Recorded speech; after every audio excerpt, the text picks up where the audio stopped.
Friends, என்னோடய கார்டனில் இருக்கக்கூடிய இந்த பூச்செடிகளை பாருங்கள். இது ஹைபிஸ்கஸ், அடுக்கு செம்பருத்தி, ஒற்றை ரெட் செம்பருத்தி. இங்கே பாருங்கள், சூப்பராக அழகாக இருந்தது. நான் 10 மணிக்கு மேலே தான் இந்த வீடியோ எடுக்கிறேன். அந்த சன்லைட்டுக்கும் இதுவும் பார்ப்பதற்கு ரொம்ப அழகாக இருந்தது. அதனால் இந்த வீடியோ உங்களுக்கு கொடுக்குறேன். இந்த மஞ்சள் கனகாம்பரம் எல்லாம் பூத்து முடிஞ்சிச்சு. இனிமேல் நல்லா பூக்கும்.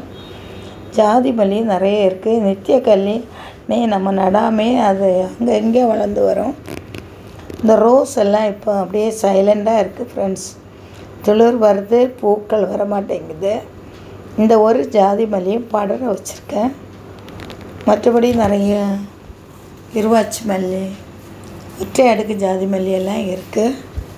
சாமந்தியிலையும் கொஞ்சம் பூக்கள் இருக்குது. இதெல்லாம் ப்ரொபகேஷன் பண்ணி சின்ன சின்ன குச்சி நட்டது சூப்பராக வந்திருக்கு.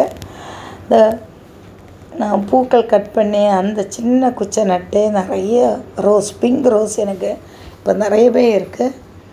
பாருங்கள், இந்த ரோஸ் எல்லாத்தையும் கட் பண்ணி விட்டு ஆனால் துளிர் வருது, பூக்கள் நிறைய வரல.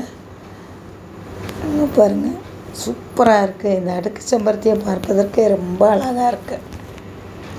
ஃப்ரெண்ட்ஸ், நீங்கள் இந்த வெயிலுக்கு இந்த செடிகளுக்கு எல்லாத்துக்கும் உங்கள்கிட்ட சோற்றுக்கற்றாழை இருந்தால் அது கொஞ்சம் தண்ணீரில் நிறைய 2 பாக்கெட் தண்ணி எடுத்து, நிறைய செடி இருந்தால் நிறைய கொஞ்சம் சோற்றுக்கற்றாழை சின்ன சின்ன பீஸாக கட் பண்ணி ஒரு 3 days ஊற வச்சு அந்த தண்ணியை ஊற்றுங்க ஃப்ரெண்ட்ஸ். சூப்பராக வளர்ந்து வரும். இந்த வீடியோ பற்றிய கமெண்ட் சொல்லுங்கள். Thank you friends.